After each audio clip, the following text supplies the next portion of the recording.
Good morning, painfully honest brethren. Welcome to this, the Friday morning coffee of 5 7 2021. 2021. How's everybody doing? I am, mm, got me another Starbucks latte. My wife, who I love dearly, uh, I needed coffee. And I'm lazy with the coffee. I was just doing the drip coffee into the into like the Cuisinart thingy, whatever. And she's been getting me Starbucks brand pounds of coffee. Well, yesterday she went to the store and she was all excited because they had it for 2 for 1 or something. Something was on sale. And I go to grab it this morning, and it's whole bean coffee, which isn't a problem. I have a grinder. It just adds another like 3 minutes to the coffee preparation, and threw off my entire morning routine, but it's not a big deal. So yeah, but then I had to take dog to the vet. We have 3 dogs. I don't know if you guys know this, but we have 3 dogs, and one of them is like anxious as F. And has been getting worse. She like spends all day sitting in the corner by the stove for no reason. She won't go outside. She won't eat. She it's just crazy. She pees on the floor whenever you walk toward her. It's and nothing ever happened to her. We are good dog parents. Nothing ever happened to her. My daughter is the only one that can do anything with her. So we had to take her to the vet and put her on, I guess, doggy Valium of some kind. So there's that. Welcome to the club, Sadie the dog. Woohoo! Mm. Small desktop speakers under $200. Any suggestions? Yes. Yeah, I do have some suggestions actually. Um, Depends on what you want out of your small desktop speakers. Do you want like so for Sonos, the Eris 4.5s or the fives are both, they're powered monitors, they're very good. They are yeah, and I think the 5s are around that price, and the 4.5s or the 3.5s, I can't remember which, are about around $100. So Presonus Eris, Eris, is what you want to look at. Check them out. If you want something that's fancier, there are tons of things. There's a lot of stuff from companies like all the ones that I'm blanking on right now. There's a lot of stuff on Amazon. Some of it's not great, but most of it is pretty good. Not powered. Okay. So not powered speakers for under $200. Um, yeah, I haven't looked. So I haven't looked at speakers for a while. So I would say, yeah, somebody mentioned Joe and Tell. I've seen his videos. It might be worth going and checking him out. Um, but I will do some research. But yeah, $200 is a decent price point these days for a decent set of speakers. I don't know if ELAC, ELAC has anything that's that price for a pair, but they make very good speakers as well. I used to tell people to get the Pioneers that were out 3 or 4 years ago, but they were made by a very well known speaker designer to hit that price point, but those are discontinued, and that speaker maker went to work for ELAC. So I think he's one of the people who started the company. So check out ELAC. I don't know if they have anything in that price range, but yeah, I would definitely check them out. Um, okay, backing up here a little bit.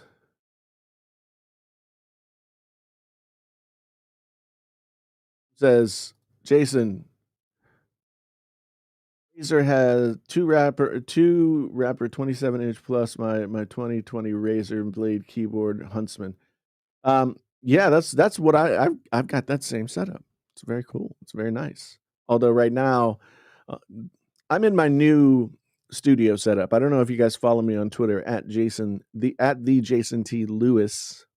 I changed it to just be my name, at the Jason T Lewis, and yeah, it's new setup is kind of crazy. I've got a 50-inch television, a 34-inch Dell monitor up there, and my camera.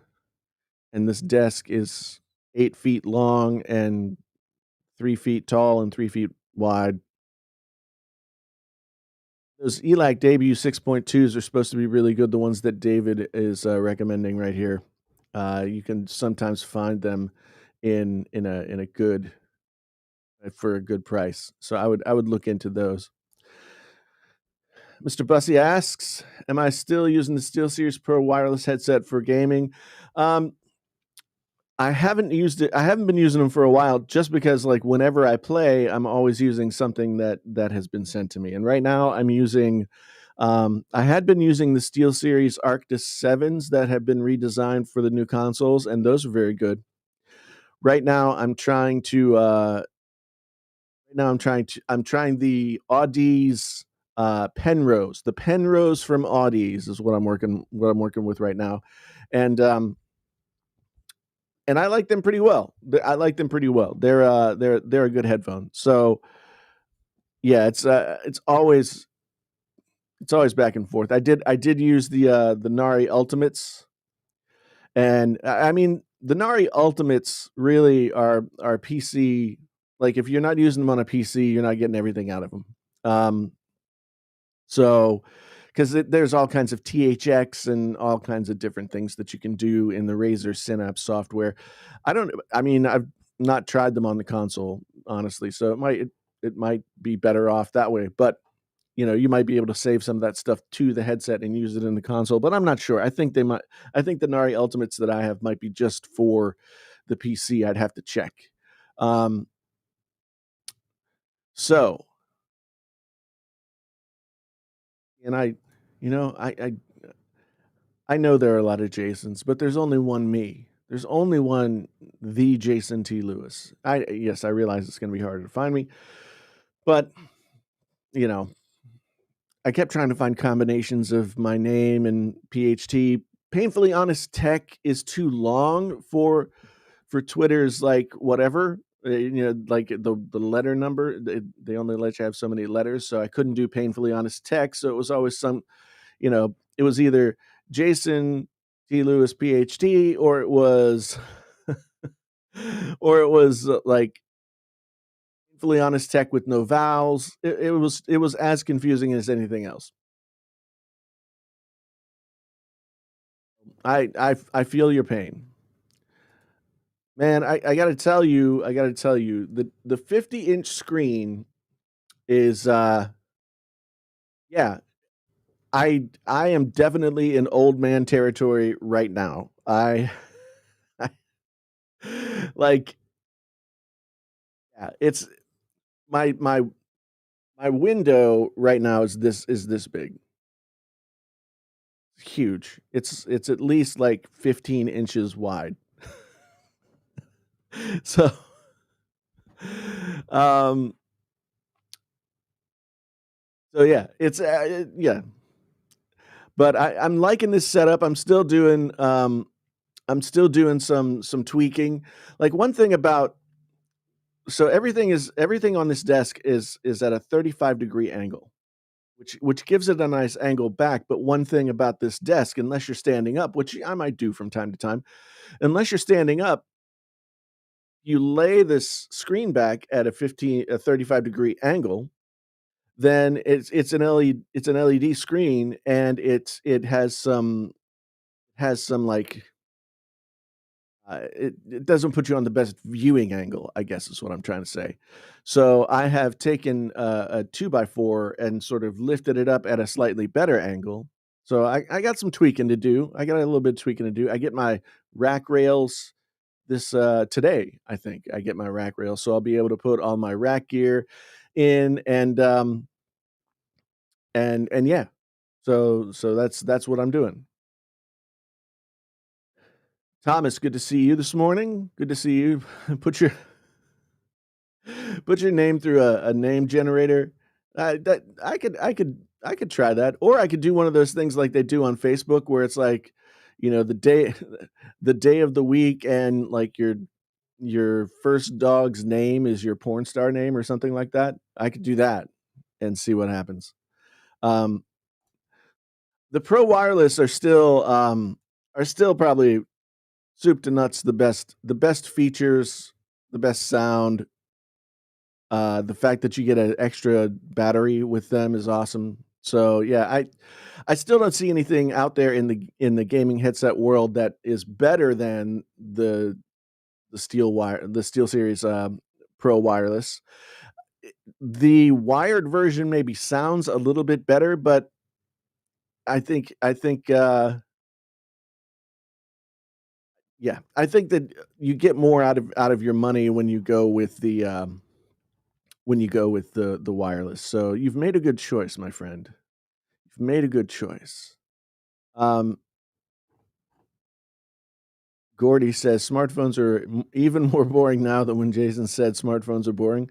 I've said smartphones are boring for like I don't even know how long at this point. so so they must be really boring at this point. Um, but yeah, it's just I don't know what to say. I don't know what to do. Like I'm looking at the numbers, and YouTube is like fewer people are interested in watching your videos, right? Like I'm like, well, yeah, that's because none of this stuff is interesting anymore. So what the hell do I do? What the hell do I do? Not, I mean, between COVID and then there's the chip shortage, and then there's the fact that smartphones are boring and not as much tech is hitting the market because of all those other factors. It's really, I mean, it's a tough time to be a tech YouTuber in my estimation. It's a really tough time to be a tech YouTuber. Um, because yeah, like what are you going to talk about? I don't know. I don't know what I'm going to talk about. So yeah, it's very bizarre. But I'm I'm going to try and get I I don't know what I'm gonna do. Honestly, like, this is the never-ending thought process is, do I do, like, the daily live streams and then do clips and do podcast from daily live streams and do, like, tech news or, commentary or whatever? Do I go the more educational route and teach people how to use the stuff that I know how to use really well? Do I continue to do what I'm doing, which doesn't seem to, I mean, if I continue to do what I'm doing, I would have to like really niche down and do like Apple, basically, because Apple is what consistently gets more views. And I mean, I've looked at my analytics and everything else. It doesn't matter. Um, and Apple's always like up there in views if you do like one period over the next and the number of videos are similar. Want to just do Apple. So I'm in a quandary. I've been in a quandary like all year. It's bizarre. Um, so I and then add to that fact that I have to find some way to make money. Now, if I went education, I could make courses. I could do all kinds of different stuff that would be revenue generators that would not be tied to views necessarily. And one thing that I've been thinking about is like setting up a Calendly account on my website and sort of doing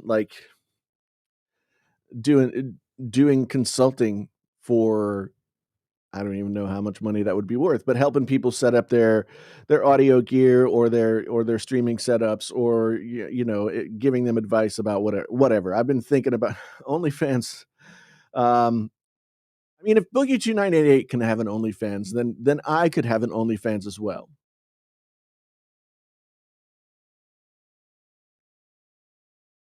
And I do appreciate that, KG. I do. I really do. I mean, I love the you guys that come to the streams and you're hanging out and we have these great conversations. I really do love that. But as you say, like 100 people aren't necessarily gonna make me a living, but I mean, I think that there's more people out there who enjoy it, but at the same time, it's like I want to do something that I want it to be tiered. I want to be able to be, you know, personable and available to the folks that really enjoy the stuff that I'm doing, but I also want to be like up here at this higher level, the top of the funnel. So if you've talked about business stuff, then there's like the top of the funnel, the thing that brings the most people in, and then you funnel down, and like the true believers are the ones that come out of the bottom of the funnel. And if you're trying to sell them something, then usually those are the people that buy. But that's in the business world. But it works the same way with doing this kind of stuff, like trying to keep new people coming in and also still having really good conversations and a good community with the folks that have been here. Um, and and yeah, and I haven't really been doing scripts for a while. I have a teleprompter here. It's not hooked up right now because I just got everything hooked back up yesterday. I have a teleprompter with a camera monitor instead of like an iPad or something. Um, and so I mostly use that to be able to see, like, to be able to monitor myself or to be able to like see chat or whatever. But now I've got this giant TV screen, so I got the chat like right down here. Um, Hot tub audio talk. I mean that could get me in trouble though. I heard that somebody's getting in trouble for doing hot tub Twitch streams, right? Oh my goodness. You know, for some reason though, every time every time I go on Twitch, um, and I don't have very many people I follow on Twitch, and I don't watch Twitch like super often. But every time I go on Twitch, that Amaranth or however you say her name, young lady is always recommended, always. And so, I mean, it just goes to show, like Twitch understands on which side the bread is buttered.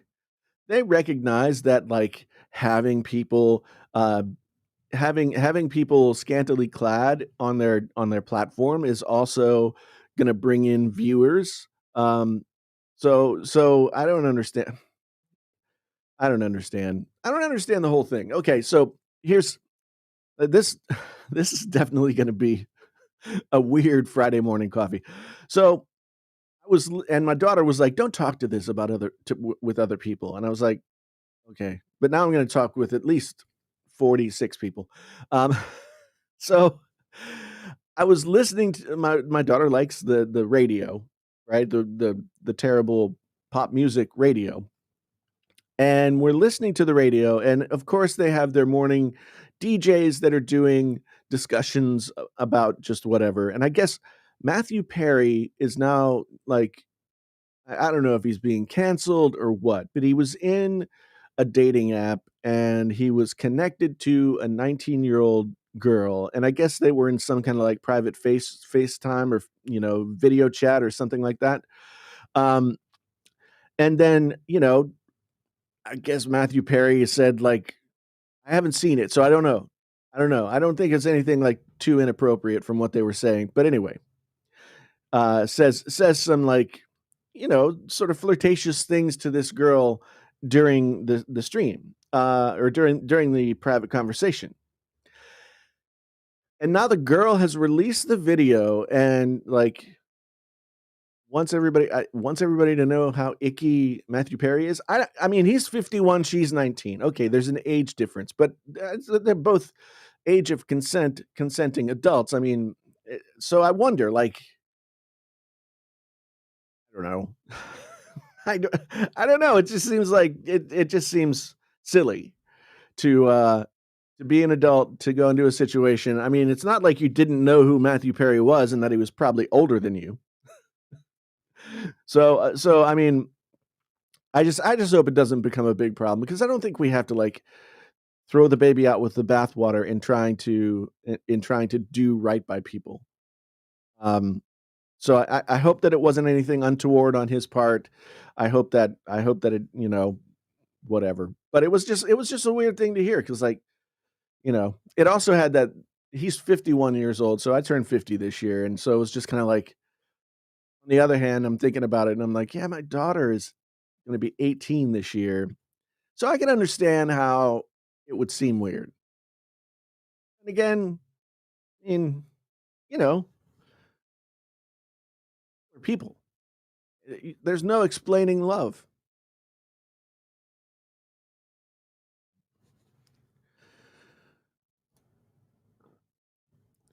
John says, "The problem with the live stream is a person can be home and online when you do your live stream with video. It can be watched at any time. Not many people can be around at 11 a.m. on a Friday." Yeah, no, that's totally true. That's totally true. And I look at people who do live streams as their main content.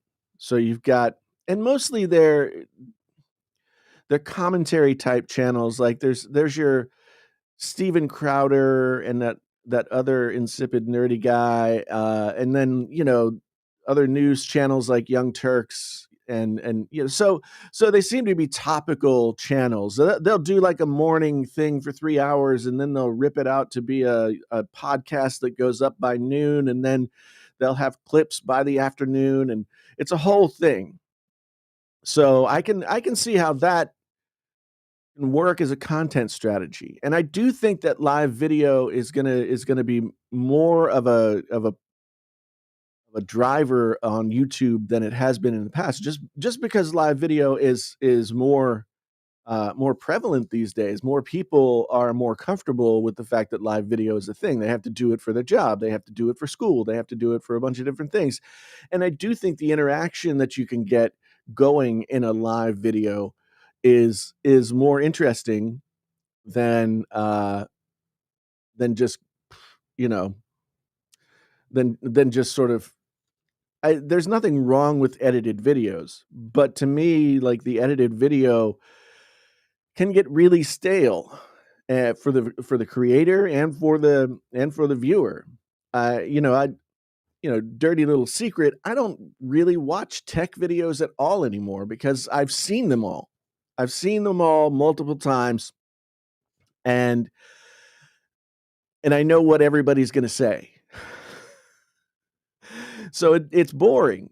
It's boring. Watching tech videos in 2021 is boring because I've seen them all and I know exactly what everybody's going to say. And so if I feel that way, I'm sure there are people in the audience that feel that way as well. So the question is then, okay, what do you do? And I think X Plumber has a good point here. Uh, a mix of live and pre-recorded is probably the best thing. And the problem being, as a one man band, doing both can be really difficult. Like to do both well, to do the live stream and to have the videos going. So, but I'm working on it. I'm actually trying to find an assistant that I can't pay. Anybody want to be my assistant that I can't pay? I'm hoping to work it from internship to like paid gig as things grow. But right now, I feel like I've sort of hit this ceiling of like, well, I can do all of these things this much, which means I can't do a lot of them as much as I would want to. So, if I'm editing everything and filming everything and social media-ing everything and all that stuff, it's it becomes a much bigger job when you wanna put out more content. And I've done, like, the content every day kinda thing, and I think when you're growing at a certain point, daily content can sort of give the whole it can give the algorithm more information to work with if you do, like, 30 days worth of daily live streams, and then you kinda work your groove into the whole thing, but I think daily content if you don't have a purpose for daily content, once you get to, like, where I am, or, anywhere over 100,000 subscribers, it becomes, I think, less impactful, maybe. Um, but I don't know. The thing is, like, I want to commit to doing, like, daily live streams, but I know if I commit to doing daily live streams, then I can't really commit to, um, many videos as I would wanna do, and I'm still not doing videos on, like, my other 2 channels that I wanna do videos for. My creative stomach is too big for my creative brain is too big for my creative stomach? Is that how it works? Yeah, man, my daughter does help. Every once in a while, like, when I'm unboxing something large, she will run the camera for me, and in fact, I have this, 8 Sleep this 8 Sleep, mattress video that's coming out hopefully this weekend, if not early next week, where yeah, I think I mentioned it in a live stream earlier this week. I got this mattress from a company called 8 Sleep, and it's like a smart mattress. It literally tracks every aspect of your sleep, your heart rate, your how many times you turn over. It regulates the temperature with water that's under in it's got this whole CPU that pumps water at different temperatures through the thing. It's like a regular kind of like memory foam slash whatever new material kind of mattress, and then it has this thing that zips on. It's like a mattress topper that has hoses that run into it, and it circulates water through the whole thing. And then when you wake up in the morning, the app tells you everything about your night's sleep.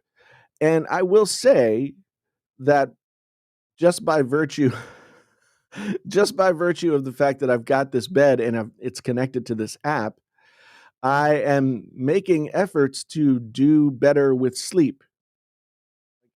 On Thursday night, I scored 94 on the app, which is a lot better than I usually had been doing. Um, so here's the app.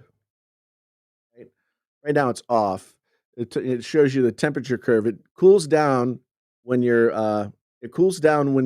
going to sleep, and then it heats up when you're waking up. Supposedly that's what it needs to do. So I've got my bedtime set at 7 or bedtime set at 11, wake up at 7 a.m. But here's my sleep score for last night. It says I only slept for 3 hours and 46 minutes. That can't be right. Although I did wake up at 5 o'clock. 5:39 it says I woke up, and I didn't go back to sleep. So maybe it is right. I don't know. But if you look at Wednesday and Thursday, man, I got some sleep. I got some sleep on Wednesday and Thursday. So, uh Travis, that idea that Travis had was fantastic. I mean, that was a really good idea that Travis had, and he just went. Our friend Travis MCP just went over 100K subscribers. I'm really glad for him. I mean, and I've had videos go viral. I've had videos go over a couple of 100,000. So a couple 100,000, 750,000, 1.4 million. Yeah, so I've had videos do that. The only thing is like, and Travis knows this. Anybody who does this knows this. It's like that's the exception and not the rule. So, um, it's as much as those those rides are fun. It's like going on vacation. You go on vacation, you take a fun ride to viral land, and then you come back and everything's the same. Only you've picked up a bunch of people who subscribe to your channel for that one thing, and then when you do the other things that you do, they're like, I don't want to, and then they leave. Fat Produce asks, has anyone else had issues with Google Fit syncing health data, steps, heart rate, etc., into MyFitnessPal? I don't use MyFitnessPal, so I don't really use Google Fit. I don't leave my house. I don't exercise.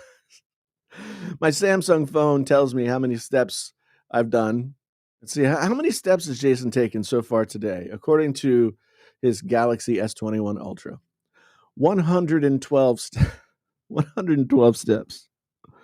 That's not enough steps. Oh my. So sad. So sad. What happens if stalkers use the AirTags? Well, there's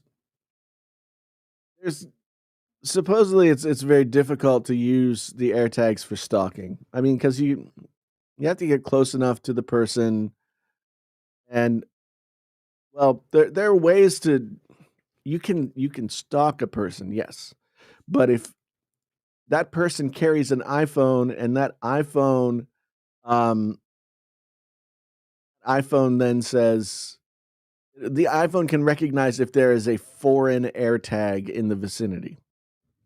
So an AirTag not owned by you can be recognized by the iPhone, and so I guess if you find an Android user, you could stalk them, but I don't know. Apple has gone to great lengths, as far as I understand, to not allow that to happen. But who knows? Who knows, really? So, what else? Is there anything else happening in the world of tech? I don't even know. I don't even know. Apple just issued urgent warning to upgrade your phone, I guess.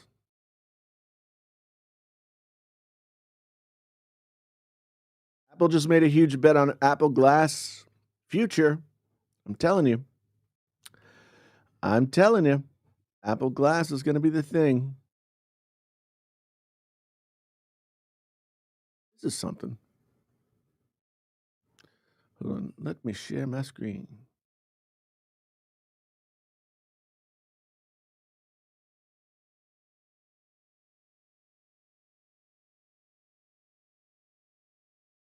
Share this. LG CX 48 inch. Best gaming monitor on the market. Man, I could fit one of those in this spot. How much is it? How much is it? Oh, only $1,300.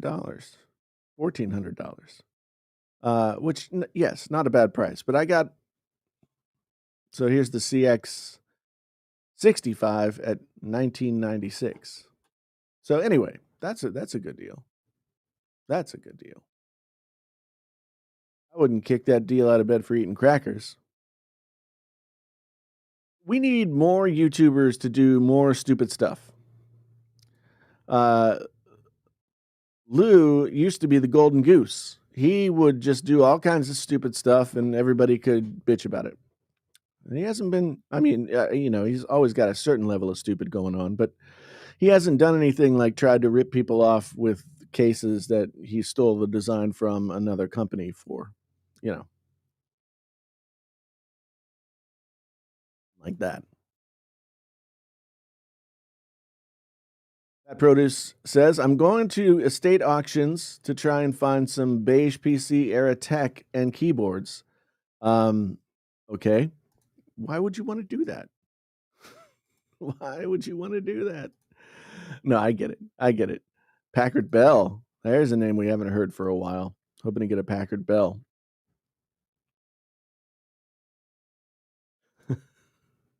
Podcast. If that TV was in bed with you, it would have to be eating crackers.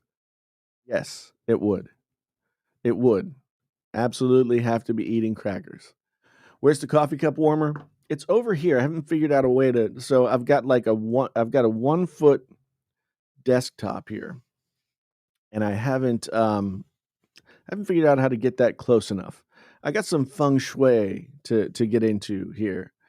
Man, I just don't know. I just don't know.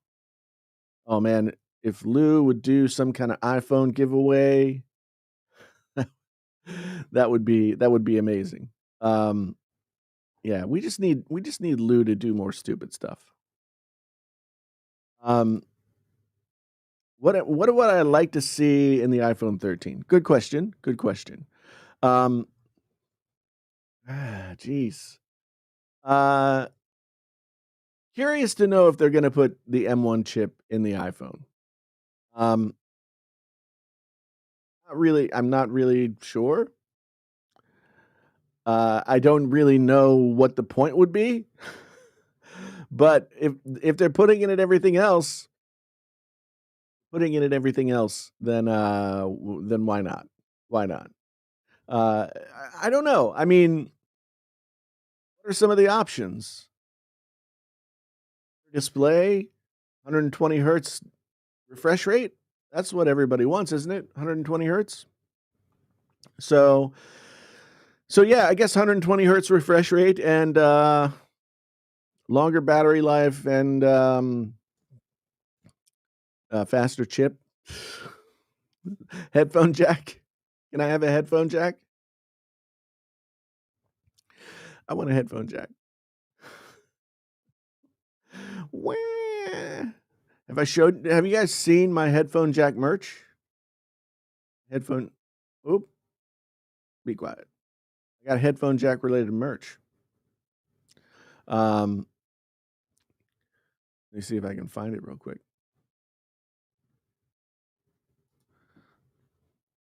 Nah, it's not easy. Not easy to find. Anyway, if you go to my Teespring, the Painfully Honest Tech Teespring store, you can get a RIP headphone jack uh, design that I put together, either on a phone case or on a T-shirt or on a coffee mug. I think, yeah, 90 hertz. Why would you only want 90 hertz, man? When you could have the full 120. You want a charger with your iPhone? Are you crazy? Don't be ridiculous. You're gonna get no charger. Um, Vinny says, picked up an Ace Frehley signature Gibson. Is that like the triple pickup model? That's very cool, man. That's very cool. Uh, don't imagine the pickups would set on fire. That would not be good for the long haul. But yeah, that's very cool. That's very cool. Um, I reviewed any USB DACs. John Darko has recommended them. I haven't done too many USB DACs, although I would like to. And again, like I'm trying to figure out like, should I keep reviewing things? Or should I? I mean, okay, okay. So another thing that I have to consider is I haven't ordered an iMac yet, and I guess I should, right? Should I order an iMac? Um,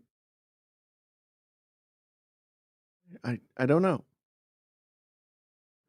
I was talking about this on Twitter this morning with Tech Rant. Like, should I order an iMac? Oh, thanks to our sponsor, Restream. Do you guys know about Restream and how awesome they are at allowing you to do the streaming thing? I am right now streaming on Restream to 7 different platforms and spreading the gospel of the painfully honest right from this web-based platform. Now, What? Restream has been kind enough to sponsor the channel these past 3 months, and it's made a huge difference in my life.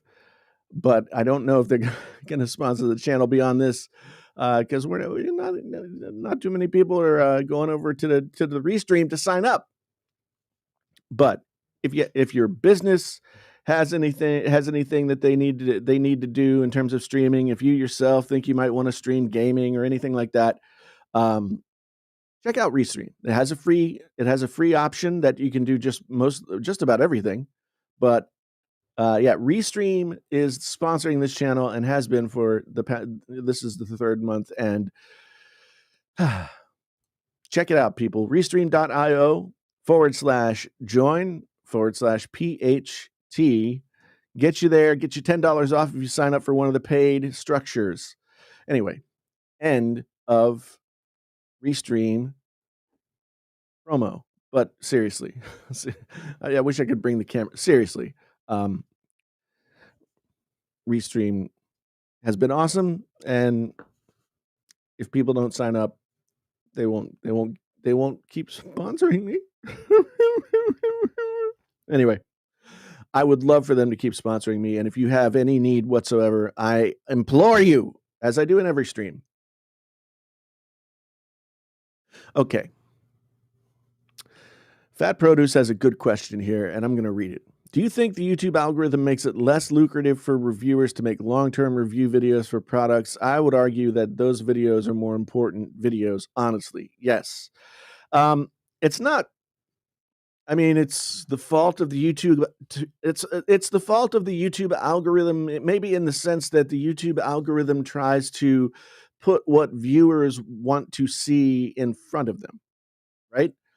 Um, and I just don't think there are as many people that want to see follow-up 3-month or 2-month or 30-day videos, although I have had decent success with doing those videos.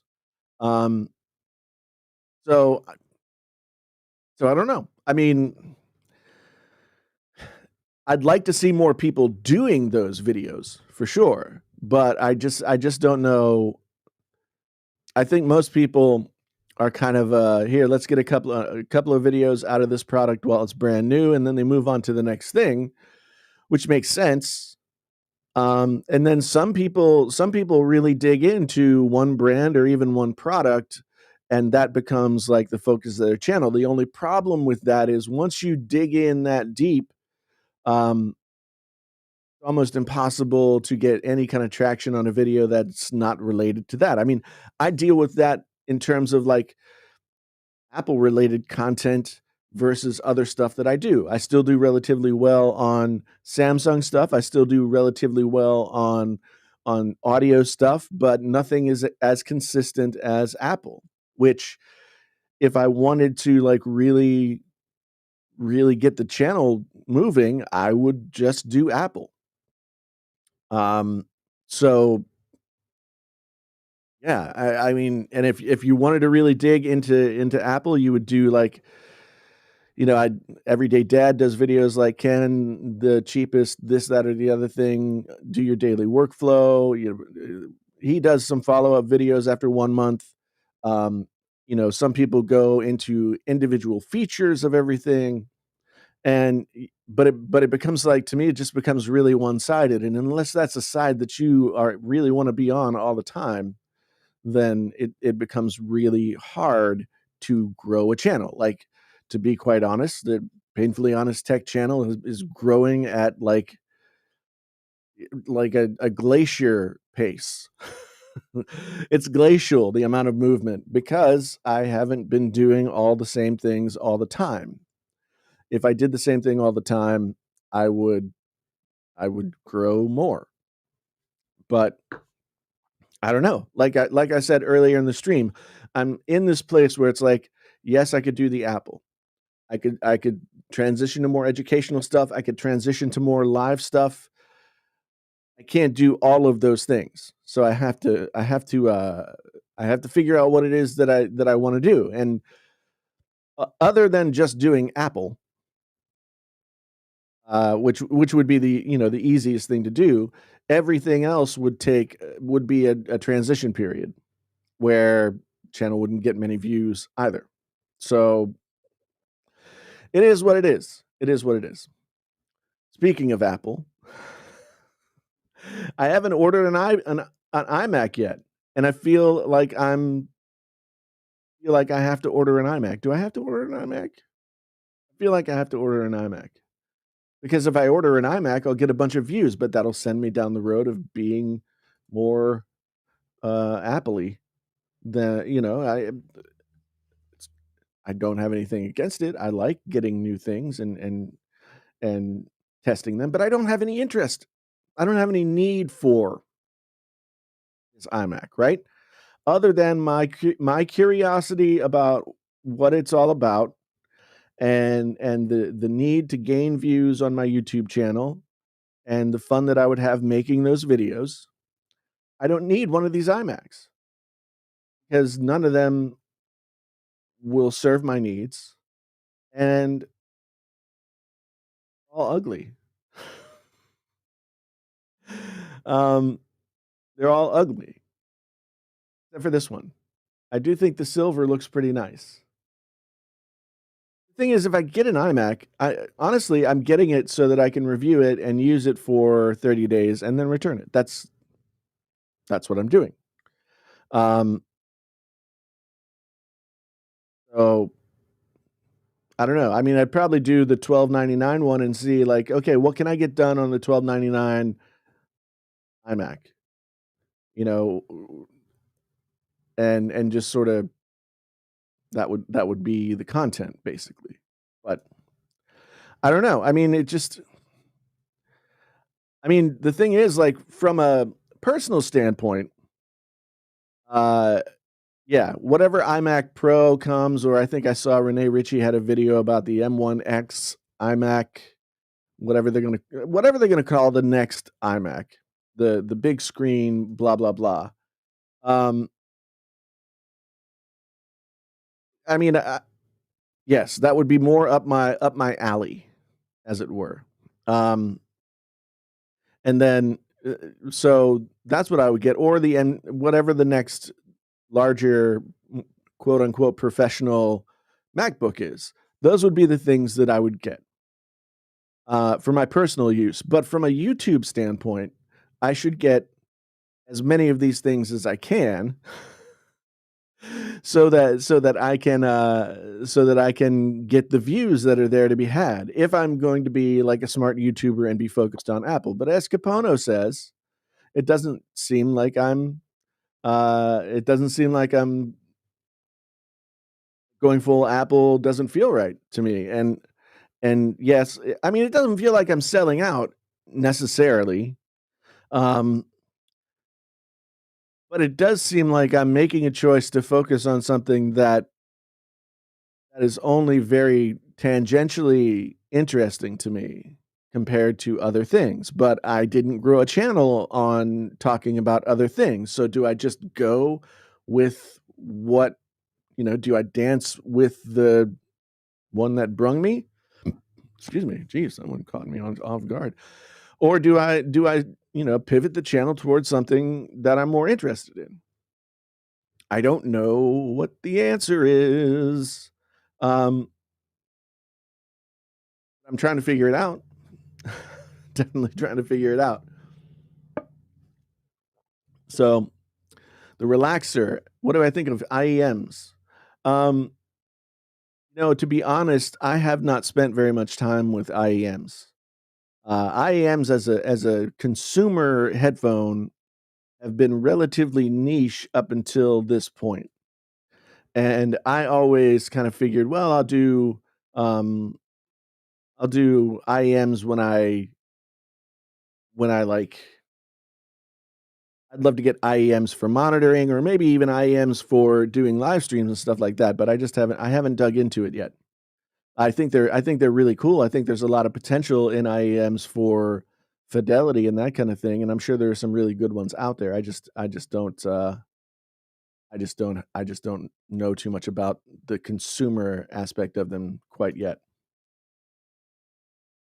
Tom says, I wanted to get an iMac, but the white bezels wouldn't go with my almost all black setup. I guess I'll wait until the next thing is released at this point.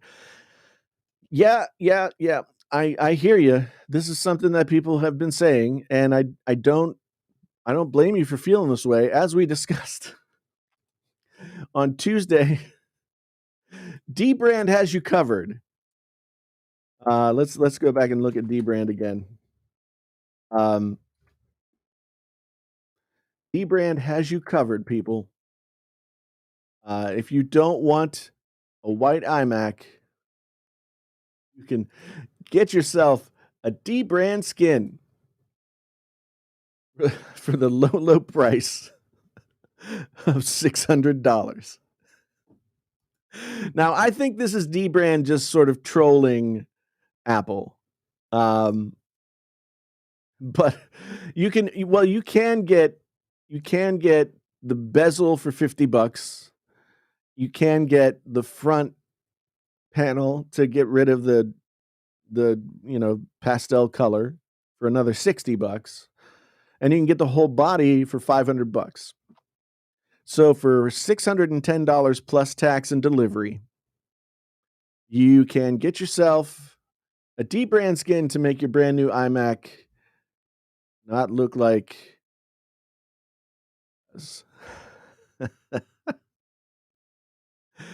oh my. Oh my. So there you go. I mean, Dbrand has your solution right there. Darren Sorrento with the $4.99 super chat has a question. He says, how do you feel about the Apple Predator AirTags? We've talked about the AirTags some. I mean, I don't see them as like being all that much of anything. To me, the AirTag stuff has been much ado about nothing. I mean, it's a tracking device that you can use to keep track of your keys. I don't think that Apple lives on their reputation for privacy, so I don't think they're going to do anything that's really going to allow anybody to do anything creepy. But you never know. I mean, people have all kinds of ingenuity.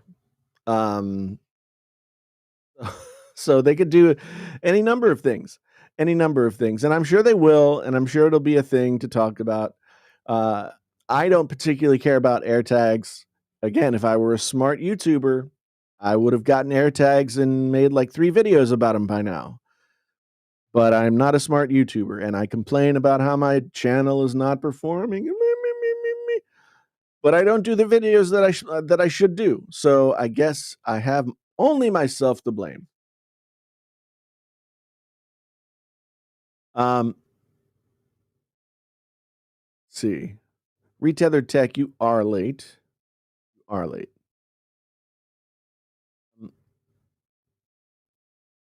Oh man, you could definitely buy a Mac Mini for the price of the skins once you get, because Dbrand doesn't do free shipping, or at least they didn't last time I ordered anything from Dbrand. So yeah, they don't do shipping. You have to pay for it.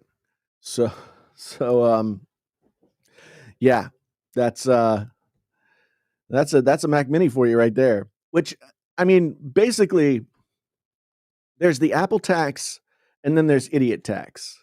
And what Dbrand is doing is building in the idiot tax to the purchase of your iMac. Like, if you don't like the colors of the iMac so much that you want to cover all of the colors up with a plastic wrap, then why in the hell did you buy the iMac? It's not like anybody would just have to have the iMac, right? I mean, there's no imperative there to say I have to have this iMac. There's nothing that I can't do or can. There's nothing that I, you know what I'm saying. You know what I'm saying. Yeah, put an Apple sticker in the center of the chin. Well, I mean, they're going to put Apple stickers in the case, but I bet you dollars to donuts that that the Apple stickers will be color matched to the color of iMac that you buy. It'd be cool if they were the darker color that's on the back that no one will ever see because those colors are actually cool. Um, so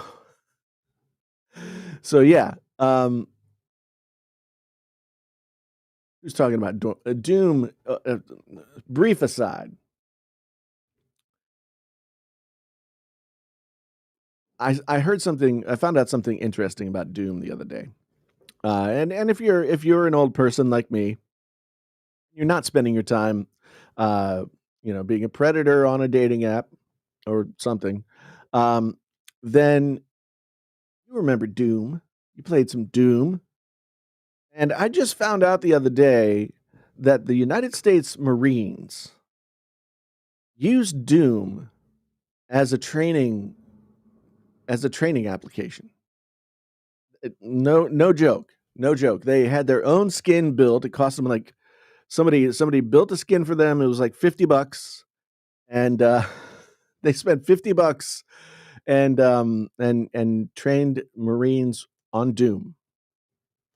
So yeah, their skin had like instead of the monsters, everybody looked like Nazis. So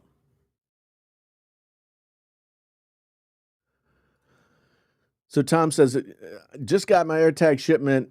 Planning on a video this weekend. In my opinion, Tile has the same tracking problem. It just wasn't as publicized. And I haven't used Tile. I bought a different brand that I don't think exists anymore back when these tracking things first came out. And I would imagine that the safety and security measures that Apple has put in place would be better than anything that Tile has in place. But yes, nobody cares about Tile. Tile doesn't sell newspapers. Tile doesn't get views on YouTube. Neither did the Samsung Galaxy tags or whatever they called them. Nobody cared about those. Those came out. There were no videos. Apple gets views. Apple gets views, and so yeah, that's that's that's it. That's it. That's the reason people are talking about AirTags. Is Apple gets views, and there's nothing wrong with that. I mean, I some of my very good friends have really done well this past year, just doubling down on Apple content. And I guess I'm having one of those existential crises. Like essentially, do I want to maximize the potential success from my YouTube channel by doing the thing that I know will get views, or do I do do I do something else? I usually am a nose to spite your face kind of creator. Once I know something works, then I don't want to do it anymore, and I want to do something else. Oh man, people were talking about when Razer put out a COVID-19 mask, and people talked about that, but it was super cool looking. So I think if Apple put out, I think no, Apple didn't put out a mask, but they made masks back in the early days of the pandemic. So the hat to Apple, most out of latte. Um,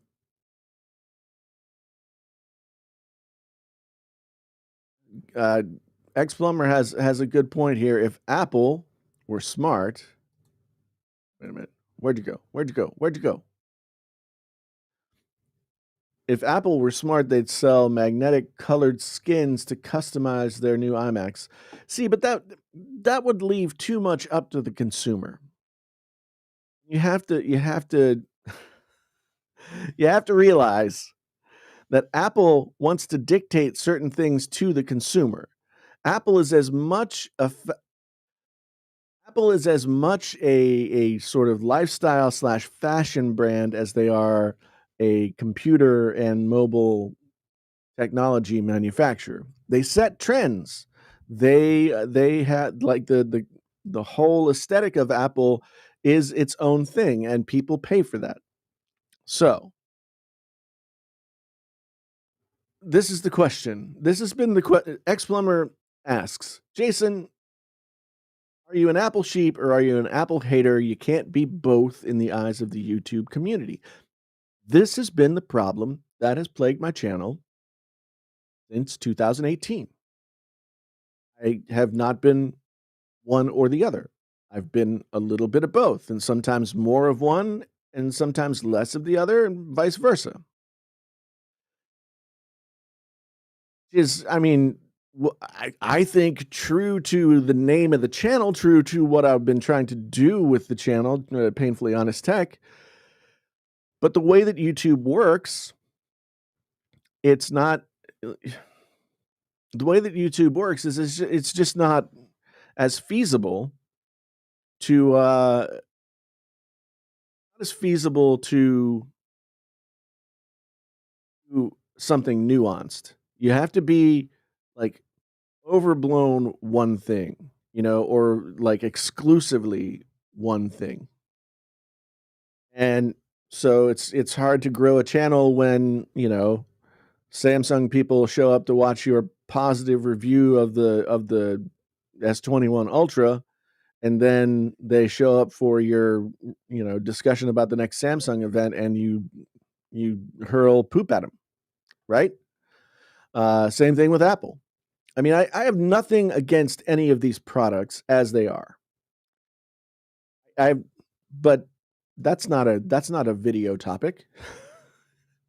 Apple's new line of iMacs, they're fine. If you want a colored iMac, buy one. That's not a content strategy. And I don't know if I wanna dig any deeper than that. But if I were a smart YouTuber, then I would dig deeper than that, and just, I would eat my vegetables, but I only like the steak. I don't wanna eat my vegetables. Mm, yeah. Media says, AirTags are meant to find things within 20 feet, not tracking things that are more than a mile away. I think the range for the AirTags is 800 feet, which is not a small vicinity. It's not, it's not such that you'll be able to, like, stalk somebody. Now, if you got yourself within 800 feet, then you could follow somebody wherever they were going, but I don't know.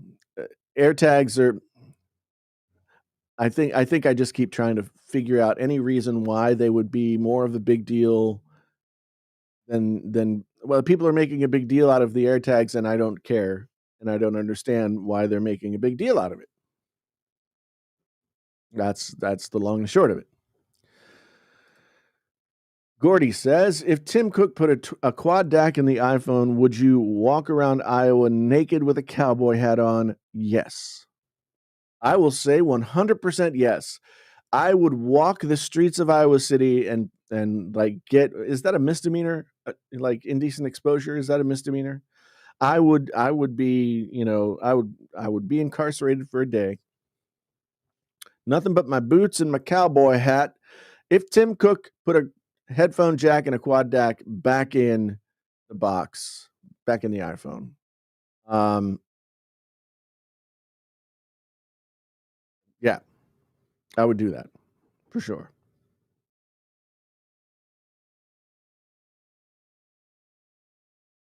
KG saying it. Big shout out to YouTube Vanced on Android. Really changed my viewing of YouTube. Can now listen like a podcast when the screen is off or okay. Oh, I see. So this is an app that you can use and not pay for premium to get the audio? Cool. Uh, it's strange how Big Daddy Government has been following us and listening to us for years, and all of a sudden people are concerned with AirTags. Well, or more willing to pretend that they have privacy and choice when no one is, like, selling them something. as soon as you're selling them something, ironically, is supposed to give you the sense of more security, then everybody's looking for the catch. But if you make everybody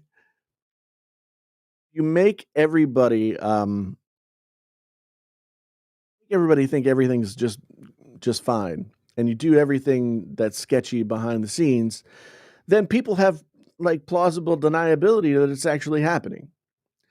But the truth of the matter is, and this is documented from several different like whistleblower cases over the past 20 years, that the United States government used aspects of the Patriot Act and other things that were, put in place to protect us, to collect things that they aren't supposed to collect, to, violate our constitutional rights and all kinds of different things. But as long as they're not doing it right, bald faced in front of you, um, I guess it's okay. And people complain about privacy on the internet and yada yada yada yada. If you're on the internet, if you've ever signed up for an email address, if you've ever ordered anything online, whatever, you have no privacy. Your privacy is gone. Okay, just get over it. If you don't want to take part in the 21st century, then go live in a cabin with no electricity and no telephone or anything. Otherwise, join us in the 21st century and get over it. There's because there's no way to stop it. Yes, can it be used to our detriment? Absolutely.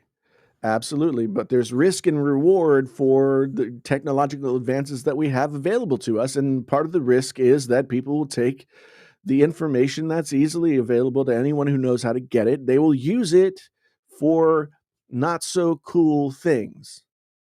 Um,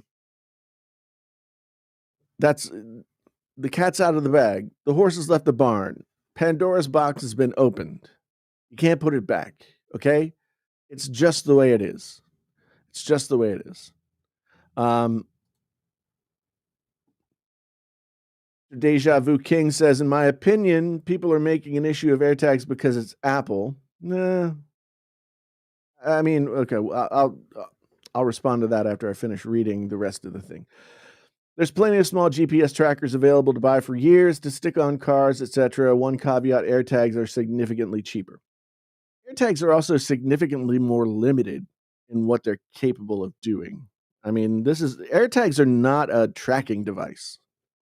AirTags are like oh geez, I'm an idiot. Where'd I leave my keys device? Um, Apple always draws more scrutiny than other companies because Apple is the most successful technology company in the world. Apple has been the most successful technology company in the world for quite a bit of time now. And it's like, okay, if you are not a Yankees fan, you hate the Yankees, right? Am I right? Yes. If you are not a Dallas Cowboys fan, you hate the Dallas Cowboys. If you're not a New England Patriots fan, you hate the Patriots. And I guess if you're not a Steelers fan, you hate the Steelers. Like all of these, like wildly successful franchises in sports. Like this is the sort of analogy that you can make is people hate Apple because Apple is the best at what they do. And people will scrutinize what Apple does at a higher level than they will scrutinize Tile or some Yahoo company that sells crap on Amazon or anything like that, because Apple sells papers. Apple gets in the news. Apple has a track record of creating paradigm shifting technologies. Whether they created those technologies or not, Apple has often been the company that has taken those technologies and made them pervasive throughout the whole world. So people will hate on Apple because Apple is the most successful at what they do.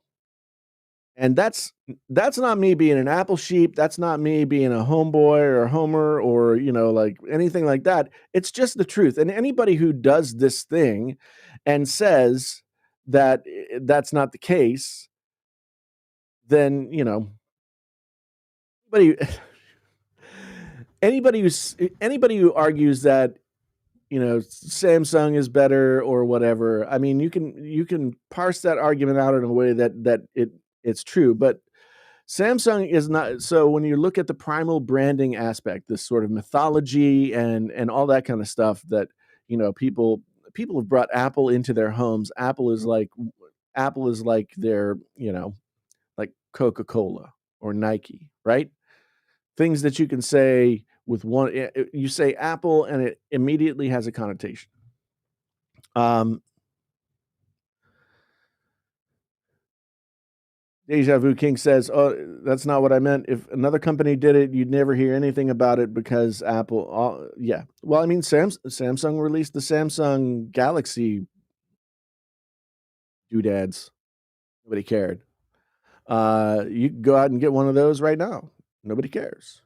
Nobody cares. In fact, I saw somebody on Twitter being like, "I bought the AirTags and made a video about them, and then I just realized that I still have Galaxy tags or whatever they're called sitting in a drawer unopened because I ordered them pre-order." So Leonardo, okay, I love these kinds of comments. I love playing devil's advocate with these kinds of comments. Apple is the epitome of overpriced technology company. Fine to me, overpriced. As if Apple is selling more of their thing than all the other companies, not overpriced. Priced just right. Because people will often compare like buying an Apple computer to a PC or buying an iPhone to an Android phone that's less expensive and say you get the same thing for less. But the truth is, like, when you buy an Apple product, you're not getting the same thing. You're getting you're getting a computer, but it's an Apple computer. It's an iPhone. And those things have built-in cachet. They have a built-in mythology. They are much more than just the device and its component parts. So, if people are willing to pay the prices that Apple asks, then they're not overpriced. If people didn't buy them, then they would be overpriced if the price was high.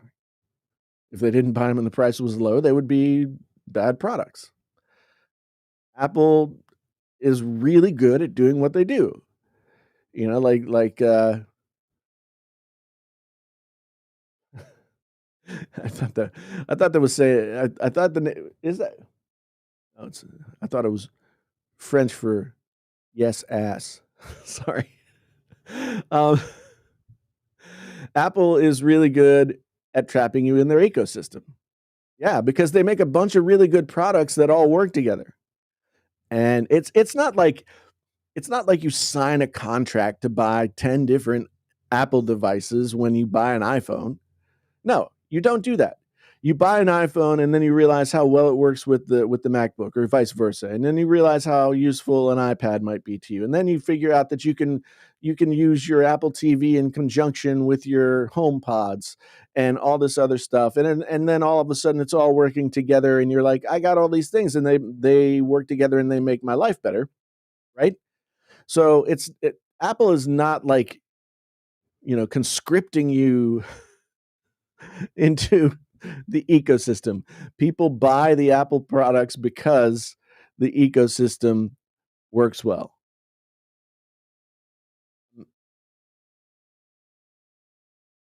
I don't think Amazon Renewed hits Apple's profits whatsoever. Not in the slightest, Gordy. Because yes, you can buy Apple products used in a number of different places. But the truth of the matter is, if you want to buy an Apple product, that's been used and then refurbished, the best place to buy it by far, without question, is from Apple, because they basically take the stuff that's been traded in or whatever, and then turn it into brand new computers, basically. And you know that you're getting something that's backed by a warranty, that's coming from the source, and has all of the benefits of that. So I don't think that Amazon Renewed or eBay or anything like that is causing Apple to lose any sleep whatsoever.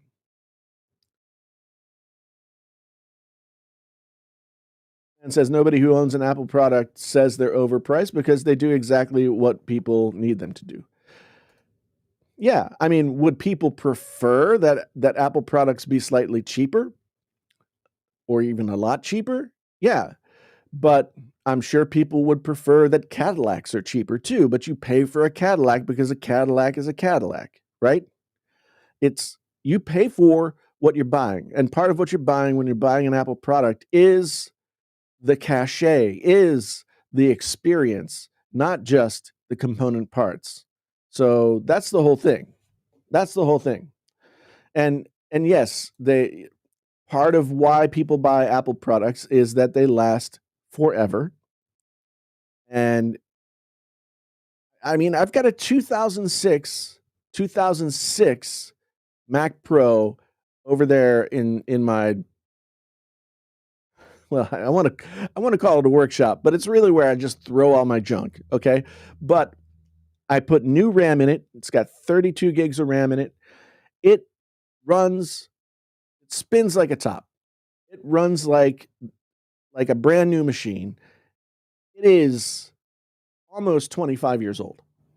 Almost 25 years old. And this machine runs as well as a lot of new machines do.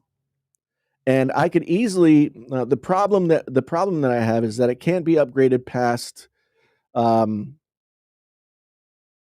get which operating system, but it can't run 64-bit. Uh, it can't run 64-bit programs, so it's limited in that sense. But if I wanted to run programs from 2017 and lower, then I could definitely use that machine for everything that I do. If I wanted to use it just as a music making machine, I could do that. Tell me tell me what PC you could go out and buy that was made in 2006 that would run as well as it did the day that it was purchased. And I don't know. I don't know of one. I don't know of a PC that will do that.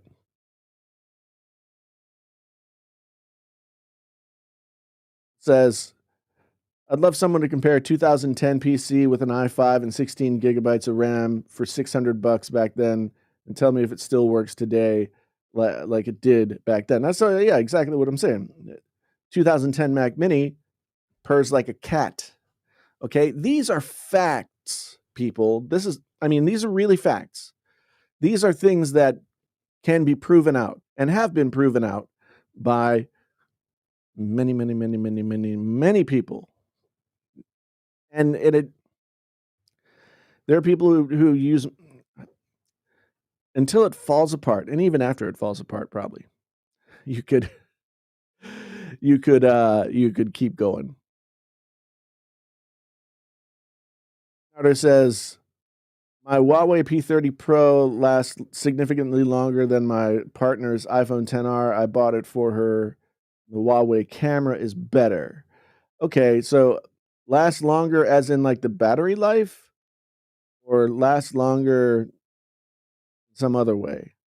And honestly, I mean, if you're comparing the P30 Pro to the 10R, that is a specious, faulty comparison, because the 10R is Apple's like mid-range phone, and obviously the P30 Pro is Huawei's top level phone, right? So why would you compare the two? That's not a valid comparison. P30 Pro probably has a larger battery, but the iPhone 10R is going to get new updates to its operating system for the next 3 to 4 years. How many updates are you gonna get in that P30 Pro between now and then? So, I mean, there are a lot of different ways to slice this cake, but anybody who tries to deny that Apple makes a good product that does what they want it to do, um, then and does it for a long time, is just really, like, making excuses. And so if the iPhone was 200 € more expensive, that doesn't have anything to do with anything, because Apple is not in competition with Huawei or anybody else. Apple makes their phones to sell to their customers, and you bought the P30 if you bought the P30 Pro for 200 € less, why'd you buy your wife a more expensive iPhone XR? Bet it's 'cause she wants one. And when somebody wants something, they're willing to pay for it. So, other than the sour grapes involved here, that's not really any kind of criticism of Apple. Comparing a mid-range Apple phone to a pro level Huawei phone, and those things aren't comparable. So, if you wanna talk to me about an iPhone, if you wanna talk to me about the iPhone XS Max versus your P30 Pro, that's a more apt comparison. So, it's not the price. It's not the parts. It's not anything. It's the experience, and your significant other wanted the experience, and that's why you paid that money.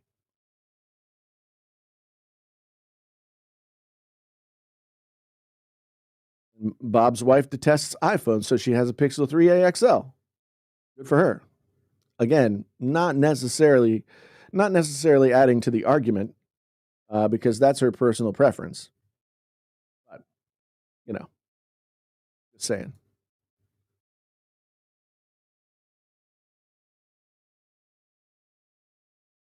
Well, Ex-plumber ex-plumber obviously, knows the slogans for many plumbing products. Buy it for looks, buy it for life. Well, I mean, that's an apt statement.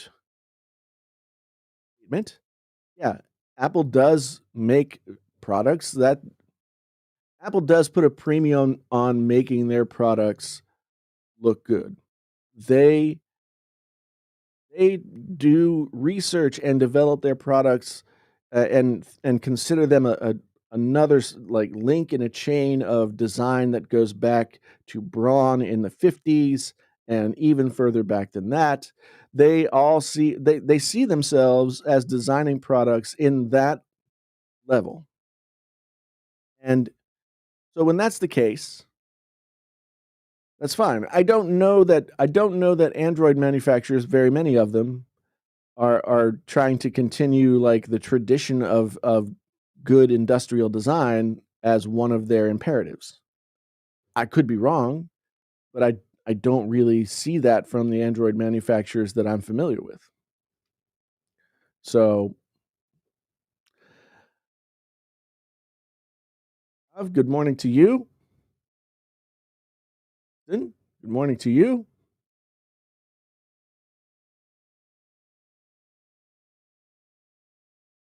This is i5 PC was $500 to build the whole PC. Apropos of what? What's the what are you what are you trying to say?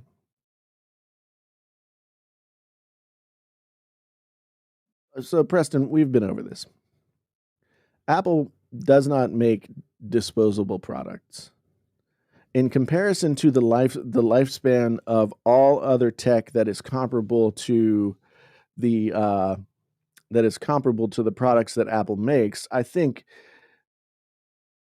maybe with few exceptions, Apple's products last longer. We've got a long string of people who are talking about, using a 2010 Mac Mini, with an i5 chip and 16 gigs of RAM that still spins like a top and it's running the latest operating system that Apple offers. So, is it disposable at some point? Sure. Um, sure. At some point, it's disposable, but at the same time, like there, I've got a 2006 iMac that isn't necessarily useful for the day to day work that I do, but I can still plug it in and use it if I want to. There are plenty of those around. I mean, everything is disposable these days. Everything is disposable, period. I mean, our entire culture is disposable. One day we'll be 20 feet underground and people will be digging us up. So what's the argument? What's the argument? Richard, good to see you. Drone Lord, good to see you. Michael says, then we have to take into consideration depreciative value. Yes. Where I can buy a $2,000 Galaxy Fold and it's worth $800 at most 6 months later, and maybe even 2 or 3 months later, honestly. Where my iPhone 12 Pro Max can still fetch me $1,000. Correct. That is 100% correct. And again, these are facts. This Galaxy S21 Ultra that I enjoy using and that has been my phone since it came out in January was $1,400 something dollars. And I bet right now I'm going to do it. I'm going to do it. I'm going to go on Swappa. I'm going to look it up.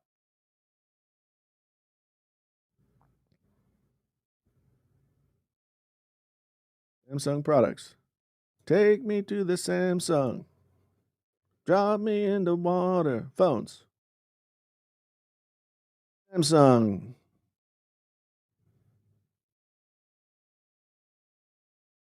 Now, what did I say? Galaxy S21 retail price when I got it, brand new, just launched, was $1,450. Correct? So let's look at what I could sell it used for today. Here's what I could get for it maximum used today. At best, $850 or $1,000 if you're on Sprint, but who's on Sprint? But I'm on Verizon, so $799. I could sell this phone for $799 today and lose half of my money. Half of my money. Lose half of my money. Okay? But the iPhone XS, the iPhone 12 Pro Max that I bought in October, was it October? The iPhone 12 Pro Max that I bought in October, I sold, so January, mid-January to mid-April is 1, 2, 3, 4 months, right? 4 months? Closer to 5 months.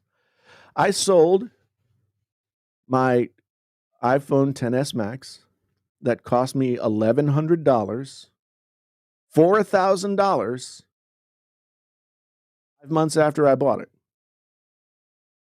So let's see, 50% versus percent versus 12%. I don't know. I'm doing that math in my head, but rough numbers tell me that in terms of depreciation, Android phones suck. Bring me an example of an Android phone that 6 months later is still worth 90% of its value. Bring me one. Show it to me. Bring me it. Seriously.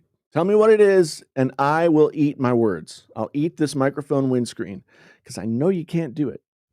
And I'm not being a fanboy here. I'm just saying these are facts.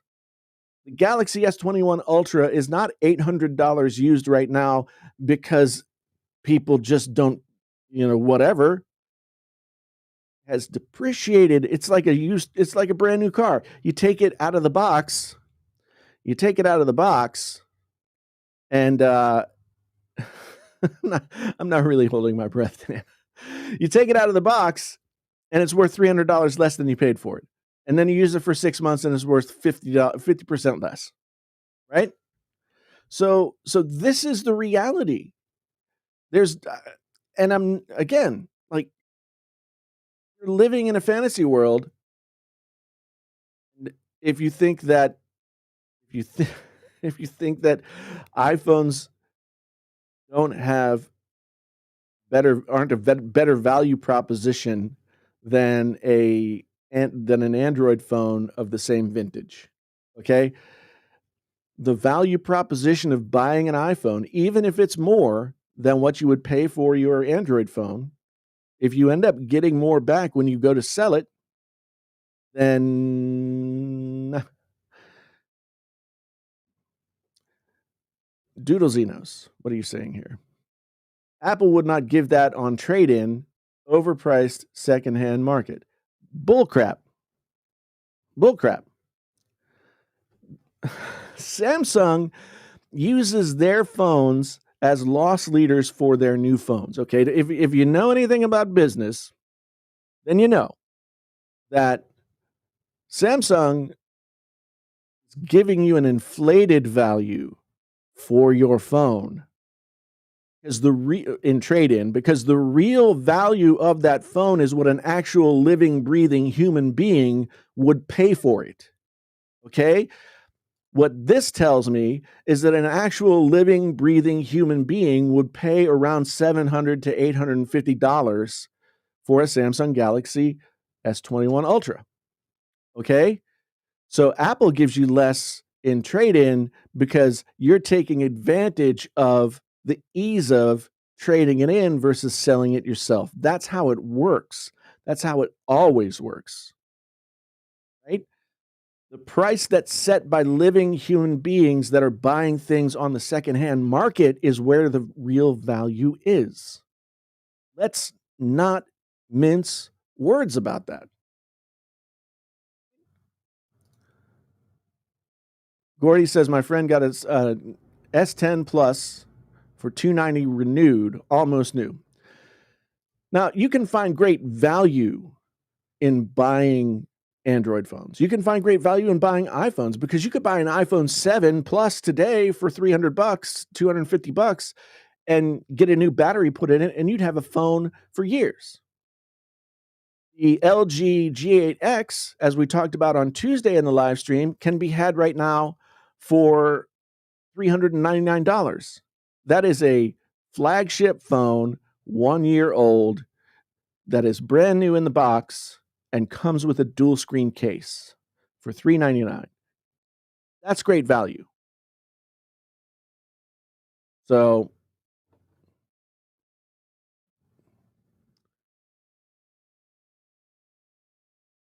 do not see what? Apple do not see what?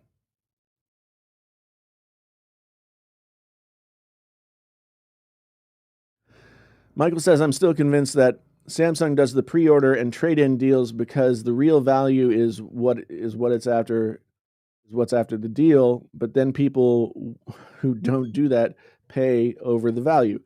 So when I say Samsung uses their previous year's phones as a loss leader for their new phones, basically the reason that you would buy a Samsung phone, if you know that it loses 50% of its value within 6 months, that you know somewhere down the line you're going to be able to get more than that, trade in, and get a new phone. So Samsung is taking advantage of the fact that people are willing to buy their phones. But if Samsung left their phones hanging out there out that kind of incentive, then no one would buy it.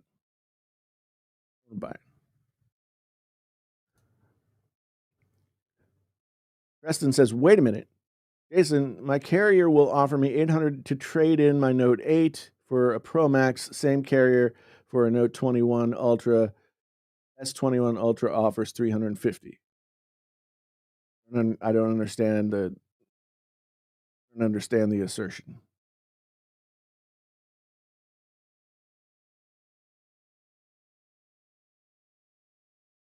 I don't understand. You're gonna have to explain it to me.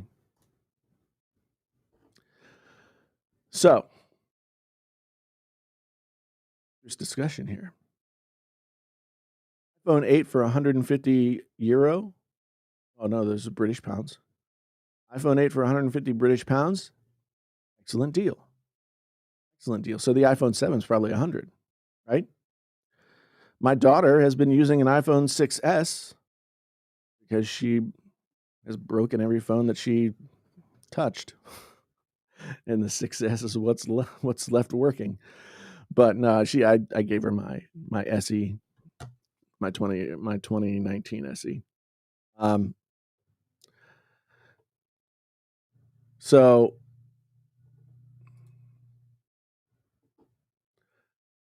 Zenex says, "Greetings from Poland. Greetings to you, sir. Appreciate my new Space Gray AirPods Max. Love the heavy gear to my yeah. The AirPods Max are, I mean, they're really good. I do think that they're one of the things that aren't the best value in the Apple lineup right now. But I mean, there's even even saying that, when I paid $550 for my AirPods Max, I sold them 6 months later for $499. So, oh yeah, there you go. Um, it's market. Actual people paying money is what drives the value. Okay, let me see if I understand Preston better this time. Carrier wants to sell me an iPhone and give a better trade for my Note 8 uh, for a top of the line Samsung or top of the line Note 20 Ultra, only 350. Well, that's because the iPhone is worth more. iPhone is worth more money. Samsung makes up the rules. But still, the iPhone is worth more money. And if you sold that iPhone, so so they want to give you 800 trade in for, okay, I got to reread this. Sell me an iPhone and give better trade for my Note USD for a top Samsung. Okay. I mean, I think I understand. Sometimes carriers will offer deals based on incentive packages that companies have put together. But what this says to me, that for some reason, I mean, honestly, that if it's 800 for a Note 8, 50 or 350 for a Note 20 or an S21 Ultra, no, the Note 8's a better phone than the S20 Ultra. No, it's not actually. But I don't know how to explain that. I mean, your carrier's doing whatever the carrier does, but that's not based on like real math. If I understand what you're saying correctly. So, yeah, I don't know what to tell you.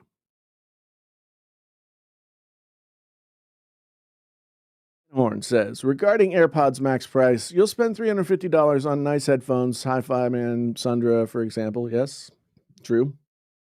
Plus another 300 on an entry-level DAC/amp. Probably 95% of the sound, way more convenient. AirPods Max, 90 to 95% of the sound, way more convenient. Okay, I mean, that's a tough comparison because you're comparing wired to wireless, and in order to really make that fair, like, honestly, the majority of people would not buy the DAC or amp. But in terms of wireless, like, I think the best thing to do is um is to think of it as Pods Max versus Sennheiser versus Sony versus Bose. Those are the ones that are in same product price category. And what the AirPods Max have over and above, um, is that I mean, for one thing, there is the convenience factor of how they connect to the iPhone, how they connect to, any Apple device that's in proximity that is yours, do sound really good. Um, and again, like with Apple, it's always got not necessarily cosmetics, but style as part of it as well. Apple is about style.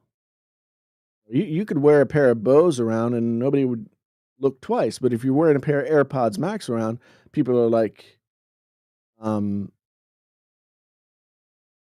"Got the AirPods Max." That's just the way it is. Okay, so hold on.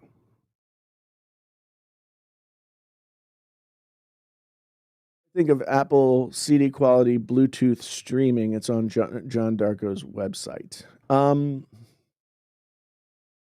No, I mean, be honest, eh, anything other than like on headphones or sit down in front of a real hi-fi system and listen to music kind of situation, quality of anything that you get from the top tier streaming services is fine. No, I mean, AAC, the megabits per second in an AAC that you would get off of Apple Music might have a lower megabits per second number, but the truth of the matter is, like, whatever they have, 240 or whatever it is the same as a 320 megabits per second, MP3. And very rare person who can really hear the difference on a consistent basis between a lossless file like a WAV file and a 320-bit MP3. In fact, people would train like if you go to Rick Beato's YouTube channel, he did something I think it was like 2 or 3 years ago at this point, where he had a young lady who was interning in his studio, and she had all kinds of ear training. She was very attuned to what stuff should sound like, and she did a blind test where she tried to pick which was the lossless file, which was the MP3. And more than half the time, I believe I'd have to go watch the video again, but more than half of her answers were wrong out of 10. So, yeah, I mean, I think once you get into hi-fi world, you're not really talking about sound. Like, being an audiophile is being a collector. Being an audiophile is, being a connoisseur. It's not necessarily it doesn't necessarily impact the sound beyond a certain point. I mean, yes, if you spend $50,000 on a stereo, um, spend $50,000 on a stereo, you're gonna hear the difference over a $5,000 system or a $500 system. But all things being equal, listening to the same things through the same system, you're not really gonna hear that much of a difference unless you're really plugged into something that can actually reproduce those things, and you have the ears trained well enough to hear them. All right, let me back up here. Doodle says trade-in is the promotion, and Samsung do sell at full price too. Yeah, of course they do. Anybody who's stupid enough to pay full price for a Samsung phone can do it. Uh, Samsung sees the value in trade-ins. Apple does no value from the company designing them. I don't understand what the point is. Apple doesn't do trade-in. Apple does trade-ins, but they don't incentivize the trade-ins. Trade-in is so Samsung does trade-in as promotion. You said it yourself. It's a promotion deal. Apple is just offering you straight up what the thing is worth at a price where they can still turn around and make a profit from it. It's not using trade-in value as a promotion. So, where we have the issue.